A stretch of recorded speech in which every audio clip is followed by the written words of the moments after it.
Hey everybody, Youngman Brown here. Today's episode is part one of my conversation with two insanely inspiring people, Amanda Louise Spayd and Chris Ryniak. They came on the show and honestly just blew me away. It was one of my favorite interviews to conduct. It was one of my favorite interviews to edit. They really encompass all of what this show is about, from start to finish, just living a creative life and dealing with the creative hardships that we all have to deal with. So I really hope that you enjoy it. This conversation went on for a long time, so it's 2 episodes. I wish it went on longer, to be honest with you. I can't wait to get them back on the show. But for now, we have 2 episodes for you, one today and one tomorrow, to get you hopefully through this weekend to produce a lot of work. But that being said, let me just get right into it because it's awesome. Here's part one of my conversation with the super friendly and talented Chris Ryniak and Amanda Louise Spayd. This is Your Creative Push, episode 157. It gives me a reason to share my crazy obsessions with other like-minded people who also appreciate crazy obsessions. When you get to the end of your life, are you going to think, boy, I am glad I spent all those weekends trimming my hedges? Or are you going to think about, like, boy, I spent my time doing the thing that I wanted to do and contributing to the world what only I could have? That's more important, I think.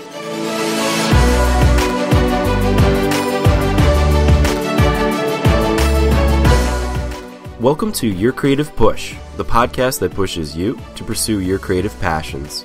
I'm your host, Youngman Brown, and my guests today are Chris Ryniak and Amanda Louise Spayd. Chris is a sculptor and painter of all manner of critters, and has exhibited in galleries and museums throughout the world. His work has been published in numerous books and periodicals in the US, as well as Europe and Singapore. Chris is also a toy designer and sculptor of numerous instantly sold-out editions of designer art toys and figures. Amanda's mixed media work combines the textures and colors of antique domestic objects, the natural world, and an obsessive attention to detail. Her fabric creatures evoke ideas of cast-off children's toys and ill-conceived taxidermy experiments with crooked human teeth. Her work is highly sought after by collectors around the globe, and she has exhibited her work in galleries, boutiques, and conventions across the United States, as well as Europe and Japan. And guys, first of all, thank you so much for coming on the show. You both create these amazing creatures, and what I love about them is, like, just seeing one of them says so much. Like, just the act of seeing it, like the character itself, creates an entire universe, if that makes sense. So I guess my question is, how were they birthed? Were they always inside of you, ready to kind of be created, or was it a slower process of piecing them together? I think that they were, first of all, thanks for having us on. Oh, of course. I think that they were, I don't know, I kind of like the idea of always inside, waiting to burst out, but I think it was like, it wasn't this kind of eureka moment. They kind of had an evolution. I just started kind of making things that were really simple. And then when I got more familiar with the materials, I could make them, I had the ability then to make them a little more complicated, and they just kind of grew and found themselves. Yeah, sometimes I really do feel like I'm not really the one in control. Sometimes I do feel like they're just kind of using my hands to come to life in a way. Yeah, I think, and thanks from me also. You're both welcome. So I think I've always been drawing characters, and I think they've changed throughout the years depending on what my job was at the time, because I haven't always just been creating for myself. I've been a commercial illustrator. I've been a greeting card illustrator. I kind of took a stab at being a serious fine artist for a while. And the characters, they would change based on what I was doing. So now that I've been focusing on my own work for the past 10 or 15 years now, they've really changed into being very characteristic and very emotive, and I think they're a lot more fun now. And they're getting cuter. We're both getting, like, our stuff is, we're both of us are getting cuter as we go. Yeah, for sure. I think I don't know why it's softening. I think partially for me, it was sort of a catharsis for me. I was trying to get these things out because I was going through some tough stuff in my life, and I figured, like, why do I have to, like, promote that Why, if I have a choice to make the world the way I want it, why just make everything? I'm sad, therefore my monsters are sad. It just seemed kind of stupid. So it was sort of like a coping mechanism to make things a little happier, and it's continued in that direction. Yeah, I think me too. Like everything was very, very gritty coming out of college. I mean, and that's normal, right? Like when you're in your early 20s, if things are kind of like dark and gritty, I think that's almost like an art cliche. And I fully expected that to just kind of continue. And, I was watching a lot of stop motion animation, like more experimental, kind of darker stuff like Jan Svankmajer and Brothers Quay. And my stuff was really, really kind of derivative of that. So everything was dirty and oily and gross and rusty and kind of ripped apart. But I don't know, something just started to happen. And I don't know if I grew up, maybe they grew up, maybe I got over myself. I don't know. But everybody seems kind of, in my little world, everyone seems kind of, I don't know. They're stupid, but they're okay with it. So,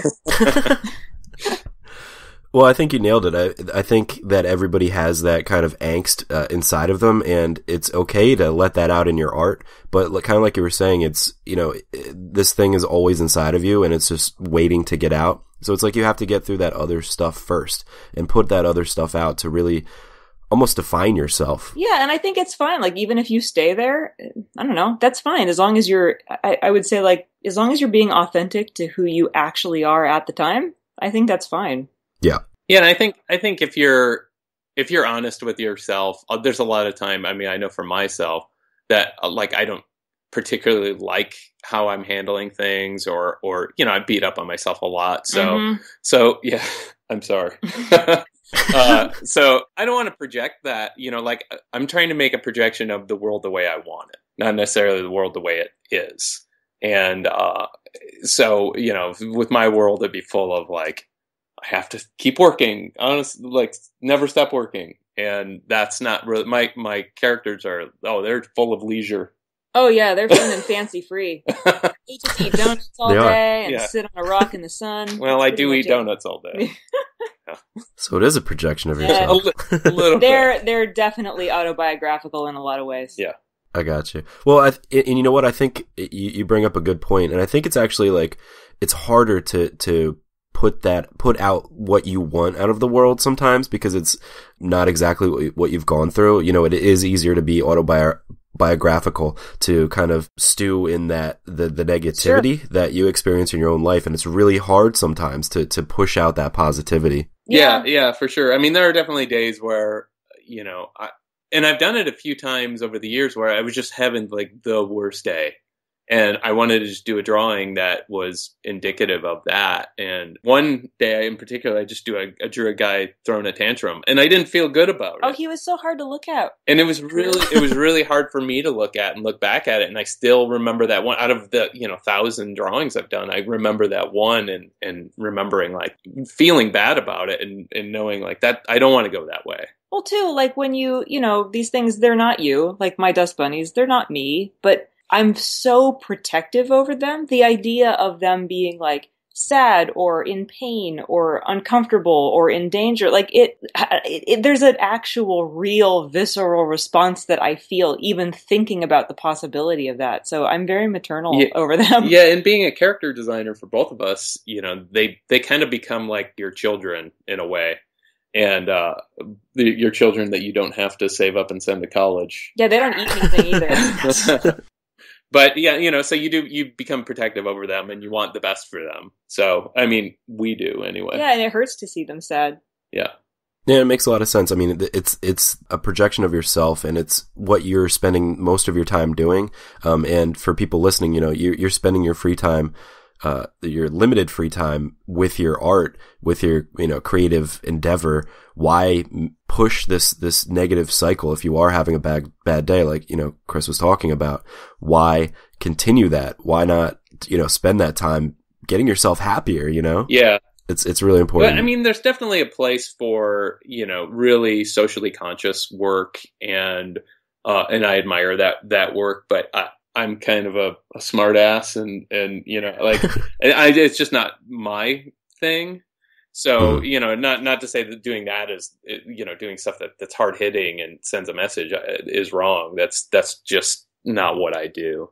And some people are like, you can get it out that way too. You can work through things by showing the bad stuff. But yeah, it's definitely not what we do. And my stuff isn't positive as much as it's kind of neutral. Like I kind of tread a very emotionally neutral line, but that's fine too. Like, I don't know. I'm not one of those people that says, I'm going to do this and then you determine what it means to you. No, right. I'm not going to do this. But I definitely have things that they say to me, but it is fun to see other people because I'm making a character, right? It's not just an object that it has eyes, it has a face, it engages you. So therefore you're going to put into it whatever emotions you're going to put into it. And it's always, I don't know, it's always interesting to see people do that. Well, both of your stuff, neutral or not, makes me smile. That's good. So, mission accomplished. Yeah. Amanda, what's with the teeth? Ever since I was a kid, I have no idea what my obsession with teeth has been. It's weird. When I even started, when I was a teenager, and we all did this, well, most of us anyway, we had that weird, like, surrealist phase where you're like, I'm so cool and weird when I'm like 14. But everything I was drawing was like disembodied, like arms and weird, like skulls with human teeth and eyeballs. And I don't know, the tooth thing, it just stuck. And it just never went away. I can't even explain it. Like, I've never really had like dental problems or anything. I don't have anybody in my family who's still a dentist. I have no idea where it came from. I've just always been mildly tooth obsessed. Well, and as we're sitting in our living room right now, we're sort of like oddities collectors, and Amanda has a huge collection of dental molds of people's teeth and dental, like, porcelain frontal displays. Yeah, I've got like 8 of these antique. So basically they were like when dentists were going to make like false teeth or replacement, like bridges and stuff in dentures back in the maybe 30s to 60s, you would kind of reference these charts that had all these porcelain teeth that would show you all the different shapes that were available that you could work into your dentures. And I collect them, and I have about 8 of them on display currently. So yeah, as I'm talking about my weird tooth obsession, I'm looking around and seeing all that. Yeah, I think that's one of the really cool things, though, is that you can, when somebody sees one of your creatures, I mean, aside from the teeth, it is easy to, define it as yours. And I think that's one of the cool things, though, when you have this kind of interest to throw that in there every time. I think it's really important for people to do that. Oh yeah, for sure. Take that thing that you love, and it's going to keep you engaged too. It's going to keep you going back over and over again because you're already attracted to that piece that you're putting in your own work. Absolutely. Chris, I was wondering, could you talk about your morning scribbles? Oh yeah. So the way that they started was I carry a sketchbook. I've carried a sketchbook since I was 10 years old. And I would just every day just draw all day. I'd be in a meeting at work and draw. I'd be at lunch and I would draw. I'd fill these things up and then they would just go on a shelf somewhere. And at one point, a colleague of mine said, "Why don't you start sharing these drawings with people?" And I said, "Nobody wants to see that." And I've been so used to showing finished work, like finished paintings and finished sculptures, that I had never really given any thought to sharing, just these doodles that, were in various stages of finishing. And I started sharing them, and at first they were just, bad Instagram photos with my camera, and they were, I'd always use a filter, and we all did. Yeah, it's okay. And yeah, they were all super yellow and crappy. And then at a certain point, I don't know why I called them morning. I always did them in the morning before I started working at work. I would show up and, get my coffee and I would draw for a couple minutes. And then, that's just why they were called morning scribbles. It was just sort of a ritual every day. I was still doing them in my sketchbook. And then at some point, people started getting more and more interested in it because it was daily content. And anytime you put out that much content, you start getting more and more followers just because it's an aggregation. At one point, somebody said, "Oh, I want to buy this drawing." And I'm like, "Oh, well, shit, it's in my Moleskine. I don't want to, you can buy my Moleskine for $18,000, but I can't sell you, I can't rip it out." Right. So I started doing them on loose paper. And then I think that's about the same time I branded it as Morning Scribbles, and I used the hashtag. And I think I'm well over 1,000 at this point, and I've been doing it for like 4 years now. I think long time, a lot of drawings. And I do it between 4 and 6 days a week. I don't think I've ever done 7 days a week, but it's an interesting exercise in concept and character design, and also just being disciplined to do something almost every day that is self-motivated. There are definitely days I get up and I don't want to do it. And I was just going to say, lest anybody be too, like, this isn't all stars and fairy dust. Like, he does do it every day, and it's amazing that he does it every day, but there are many days that I come out into the living room in the morning, and he's sitting at the table with a cup of coffee steaming beside him and his head in his hands, and he looks over at me with, like, sleep in his eyes and says, I have no idea what to draw today, for, like, the third day in a row. So that happens. And then, sometimes I'll just ask her for an idea, and she'll throw out something. It's always like, yeah. Okay. Something with teeth. Yeah, a guy eating a donut. A guy swimming in a swimming pool. A guy with a birthday cake. Right. A guy with a leaf on his head. And sometimes those ideas stick, and then sometimes it just gives me an idea to do something else. But lately, probably over the past year or so, I've sort of charged myself with making the drawings more conceptual. I mean, not conceptual, but actually having a concept. Like, when you look at it, it's more of an illustration. It's a moment in time of something that's happening rather than just a character standing there. And I don't do it every day, but I've been trying to do it more and more and more. And it's interesting because the engagement on those ones is definitely much higher, where people will say, oh, that's me, or that's my friend, or that's my spouse. And people really, really react to that. And that's what I want to do more of. I want to engage the audience in a way that, they're looking at a monster, essentially, that is not recognizable as anything, but they can recognize themselves in this character. And the characters are they're, even though they're happy, they're pretty neutral in terms of, there's no race, there's no sex, they're often plump. Often plump.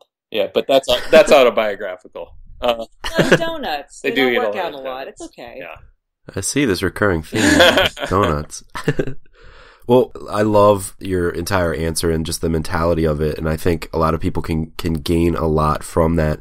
It's that daily practice that I think puts you in the mind. Like, I love how you just do it in the morning. It's like one of the first things that you do. I think that can put people in a awesome mindset to just, scribble with not too much intention. And it can really jumpstart your day. Yeah. And the nice thing too is I set a time limit for myself, and it has a beginning and an end. And it's not an open-ended project. I mean, it's open-ended in terms of I could be doing this until I die, but when I'm done with the drawing, I scan it and I upload it to all my social media, and then I get on with my day. Then you can start your day with already accomplishing something. And that's like a really good mindset to be in. And also, the idea, I think a lot of people, like you were saying before, wait until they have like this finished product, to put out there. Yeah. Like, they want it to be perfect. And I think that when you can put out, a sketch and stuff like that, and you can put out more content, you can sometimes be like really surprised with what sticks, with what people are interested in. And that can really push you to go kind of a different direction that you wouldn't have found out unless you had put all this stuff up. So I think that's really awesome. For sure. I mean, I never thought that 1/3 of my business was going to be from the thing I was doing every day anyway, right. and not sharing with anybody. And now it's this, it's a brand to itself, and yeah, it has its own legs, and now it's a monster to itself. Well, and also, like, finished paintings and drawings and sculpture, like, they're beautiful and crisp, and you can see, every line is the way the artist wanted it to be. But there's so much life in roughs, like. Even just like little, we always call them poop sketches, like just little like napkin doodles just to get an idea across, where you use tons and tons of lines to to find that shape. And there's often so much more action and so much more character in a rough, like a little clay maquette or anything, that sometimes I think that's even more interesting than the final version sometimes. Absolutely. Yeah, you scared me when you said poop sketches. I was like, what are you guys drawing? Yeah, just every little turds everywhere. Oh man, yeah, it's true. It's getting those rough ideas out. Now, this question goes for both of you, but Chris, you mentioned when some mornings, it's 3 mornings in a row where you just have your head in your hands. I've been there. I understand the idea of, writer's block or artistic block. Aside from kind of throwing ideas around, how do you both get out of creative block? Chris employs the bulldozer approach, where he just kind of puts his head down and just forces his way through the problem. Right. Yeah, I mean, when I don't have an idea in terms of a visual idea, I'll just start drawing a shape. Mm-hmm. I have like probably 10 different character shapes that I use pretty regularly. I'll just start drawing a shape and see if something comes from that. If I can't come up with an idea, I have a fallback, and it's a fallback that I use all the time, and I probably use it once every 2 weeks. It's one of my characters in a costume of something else. Oh. So which is really great because you can literally make it a costume of anything. And he's done some ridiculous ones too. like I did a piece of pizza. A piece of pizza as a costume. It's like I've done a pizza, a mushroom, a banana, a platypus, cow, a unicorn, anything, a frog, and just pick a thing. It could be a fork, So it's this sort of like I have like a built-in parachute for an idea that I could just literally look around the room and grab something and be like, oh, I don't have time to come up with an idea, or I'm over this, but I still want to draw. I don't want those skills to atrophy. So I want to keep going. But yeah, that's my really stupid backup plan that I employ a lot. But I've gotten some really good, hilarious, stupid monsters out of that. Pizza suit's pretty ace. Yeah, pizza suit. He's holding a little pennant flag that is a piece of pizza. Ridiculous. It's so meta. Getting started, getting motivated, having discipline, time management, that whole family of stuff is it's like my white whale. It's like the thing that I long to overcome, but I'm really, really bad at it. So for me, what I've been trying to do is, so I have kind of an inertia thing where I'm really, really terrible at motivation. I lose track of time. I'm a real bad procrastinator. I don't think it's that I'm lazy because I actually work a lot. I think it's more that I have no concept of how time works in my life. So what seems like a good idea, like I'll just sit down and play a video game for a while, turns into like 2 hours and then I'm late on this thing. Just bad at it. So I try to go for the inertia approach, which is just start doing it or just start doing something. And once the motors start running and once you keep going, if I can get myself started, generally I'll keep going. So I used to kind of like have a coffee in the morning and wait to wake up and like, write down what I'm going to do in the day. And I found that actually doesn't really work for me. What I need to do is just grab something that's left over from the night before that I was working on and just keep going on it. So if I have some things to finish, some design work to tighten up, leave it until morning and get started. If I have like some sculpting to tighten up, I always try to like leave myself a little bit extra to do because I just need something that's easy and brainless to do in the morning and it helps get me started. It doesn't always work, but it's my tactic that works most of the time. Yeah, that's one of the toughest things, and sometimes it's fun to kind of stew in that I don't want to get to work and just like just sitting on the couch. I've been there for years. Yeah. I'm really, really bad at that. Yeah. Luckily for me, and unfortunately for Amanda, she can't do this. I'm really good at watching movies while I work. Chris has seen every movie in the world. I like to say that I've listened to every movie. Right. And I think when we were working on this last show that we had, I watched all of the seasons of Game of Thrones from beginning to end. I got through in one push, episode. Like while I was working. I just put it on my iPad and I just watched the entire all 6 or 7 seasons. See, I can't do that because I get sucked in, and then I can't either. I've been like staring at the screen, holding the thing that I'm working on for like the last 25. So I can't. I can listen to music or podcasts or books, but I can't watch something. Yeah, I still don't know who anybody's name is on Game of Thrones, but they all hate each other. I don't know if anybody does. Yeah. They're all killing each other anyway. Right. But that helps me. That helps keep my ass planted in one spot, and I can, kind of go, well, I'm being entertained, and I'm working, I can work in silence for hours and hours and hours, but that definitely helps. Then I don't feel like I'm losing grip of the world that's moving around me. I can kind of go, oh, well, I'm listening to this or watching this. So. Right. Well, yeah, I think that's a skill to have. I'm more on Amanda's team on this one. I get sucked in, and since I started the podcast and have a full-time job, I've had to limit my shows, and Game of Thrones is one of those shows. But for me, it's like, all right, this is my 1 hour, and I just zone out. It's just me in the dark and the show. We do that too. We tend to watch shows together, like, cause I can't watch during the day. So that's my 1 hour of like TV and or movies a night. So we'll go through, usually we're like 1 or 2 seasons behind the rest of the world in this, but That's okay. They're on Netflix by that time. So we'll be working our way through shows like one night at a time. Yeah. And if we don't plan it, like this morning, we actually said, let's take some time and watch a show tonight. If we don't do that, we'll just work until we fall asleep. Well, we're also crazy busy on something right now. So you get that sort of like, sometimes you have like a normal schedule, and then sometimes you're like, oh, I have 3 days to do this thing that should take 3 weeks. So it's you're on autopilot. Once your eyes crack open in the morning, you're like, go, go, go, go until you lay down and lean back for the first time at night when you go to bed. Yeah. And that's not necessarily healthy. No. No, of course not. No, I really struggled with this next question, almost obsessively struggled with the wording of the next question. But Amanda, you go first. What are the positives and negatives of being a creative couple? Ooh. Yeah, you go first. Me? Ladies first. Okay. Positives. Well, for us specifically, because I guess it depends on what kind of a creative couple you are. We're a creative couple, but we're also business partners. So that, I guess, would be doubly positive and doubly negative. For me, a lot of good things is that we have kind of complementary skill sets. We do kind of really similar things. We're both toy designers, we're both sculptors, we're both fabricators, but Chris is really good at handling certain materials. He's a really good sculptor. He can sculpt pretty much anything, really, it seemingly effortlessly.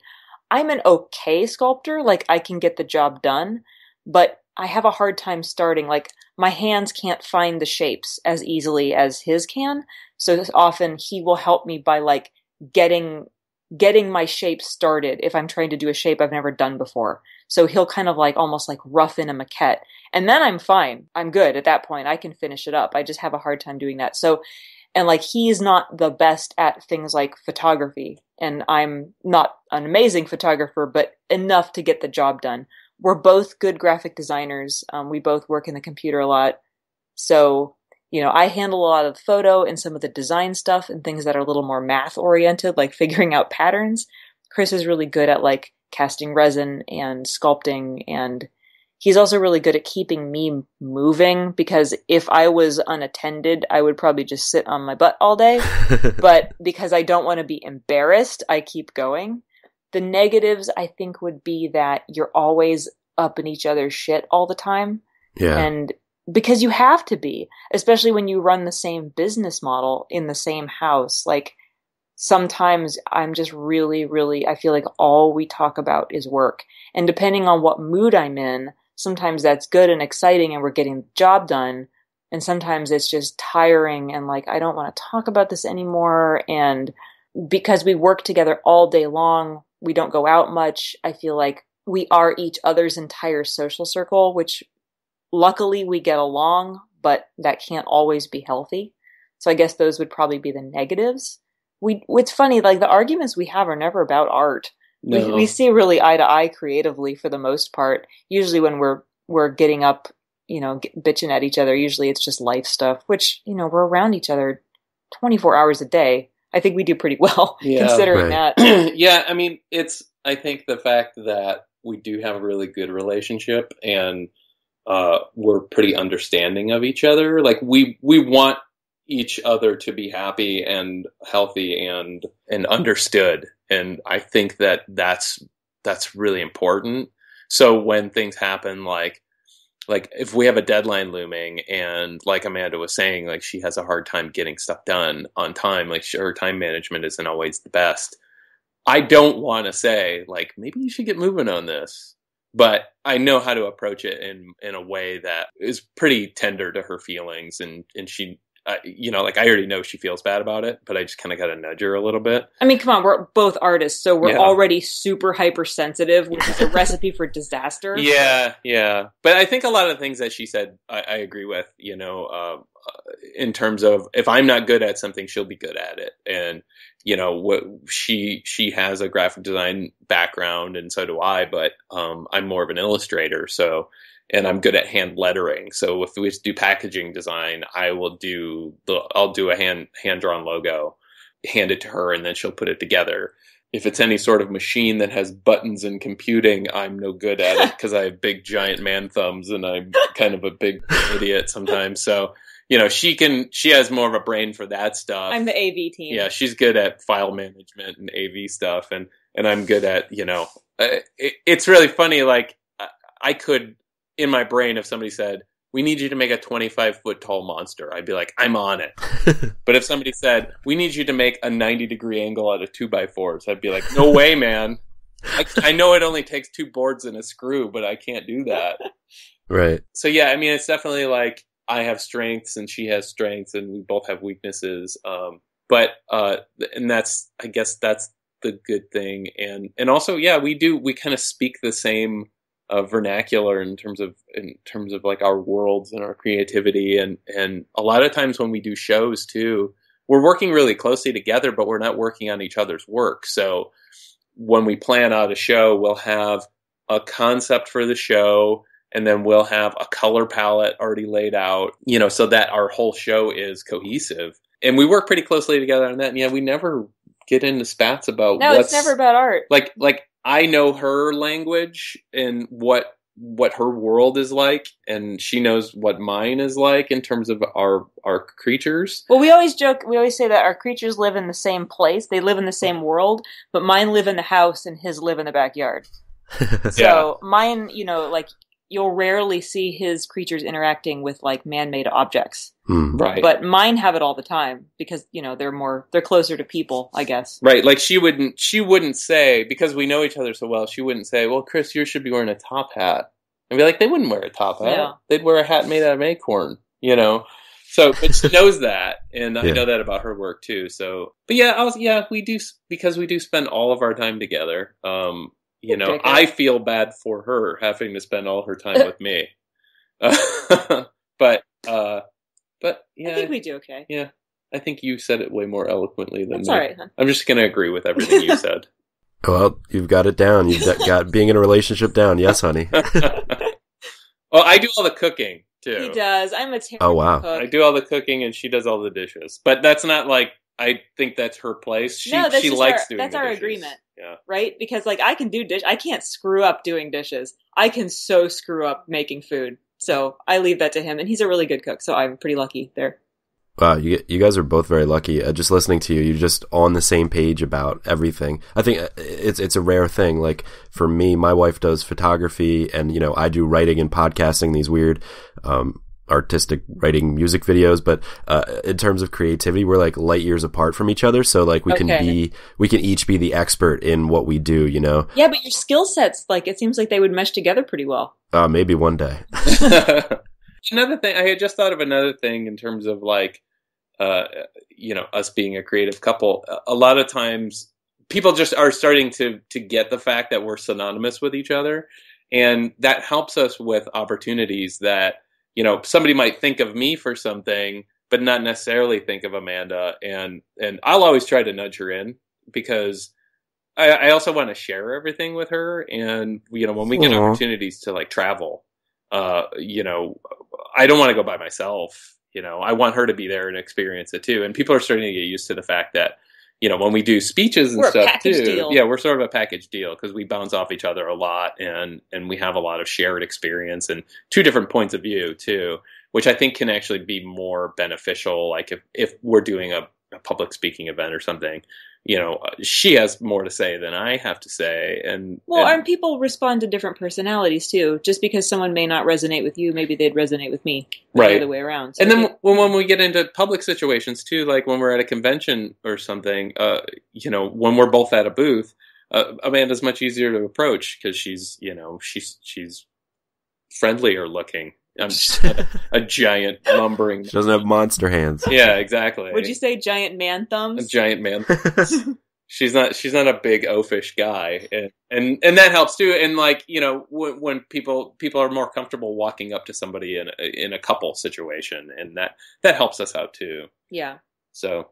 Yeah. Well, even going along with that, we on the show we've been talking about that recently, like the idea of writing partnerships and just having somebody like kind of in your corner, somebody that you can bounce ideas off of or even compete with, like in a collaborative competition. And I think it is really important if you can find somebody, not necessarily a romantic relationship or somebody you want to spend 24 hours with, but if you're able to find that, like you were saying, like to be able to bounce ideas off of and to build on each other, I think is really important. So if you're able to kind of find that, to kind of really cherish it, that sounds stupid, but and utilize it. I mean, even, it doesn't even have to be in person. Like, there's plenty of friends that I, only ever, we live in Ohio. There's not a whole lot of people that are in our little community that live in where we are in Cleveland. So everybody seems to live in LA or New York. But, that's where social media comes in. So you can talk to people all the time. So that's good. Absolutely. Yeah, utilize that internet. Yeah. And that is it for part 1 of my conversation with Chris Ryniak and Amanda Louise Spayd. I know that you're already inspired. I am so sorry for having to cut you off, but you are going to have a little bit of a bonus episode this weekend if you need some more pushing as you try to get through your weekend with all the creative things that you have stewing in your brain that you need to get out. And I don't usually give a summary of what I got out of the episode during these double episodes, but I have to because the inertia approach is one of the most important things I think that I've come across. It's so important. Like Amanda said, the inertia approach of just getting going instead of planning out what you're going to do for the day. And don't get me wrong, I do think that it's important to do sometimes, to plan out your day. It can keep you on track, especially in terms of, prioritizing, but sometimes that can just psych you out and totally demotivate you. And I'm definitely the same way that Amanda is, and I just need to pick something up and get started. I know that that's the best way to get me going, and if you're that way too, do yourself a favor and set yourself up for that. Take a couple moments before you go to sleep to set up what you're going to do the next day so that it's easy to just jump in right away as soon as you get up, instead of making that checklist and figuring out what all the different things you have to do all day and psyching yourself out for all of the different things you have to do. Just get started. And the best way to do that is to have whatever it is set up for you, whether it's the easel set up, whether it's your materials set up to sculpt, whether it's your outline for whatever you're going to write about. Love future you. Love you tomorrow. Give yourself a break tomorrow by doing a little bit of extra work tonight before you go to bed so that you can continue on that pace of getting stuff done. And that being said, if you need a little bit of an extra push tomorrow, we will be here for you with the conclusion of my conversation with Chris Ryniak and Amanda Louise Spayd. Love you all, and we will see you then. Bye. Never miss a push. Head to yourcreativepush.com/subscribe to find the easiest way for you to subscribe to the podcast.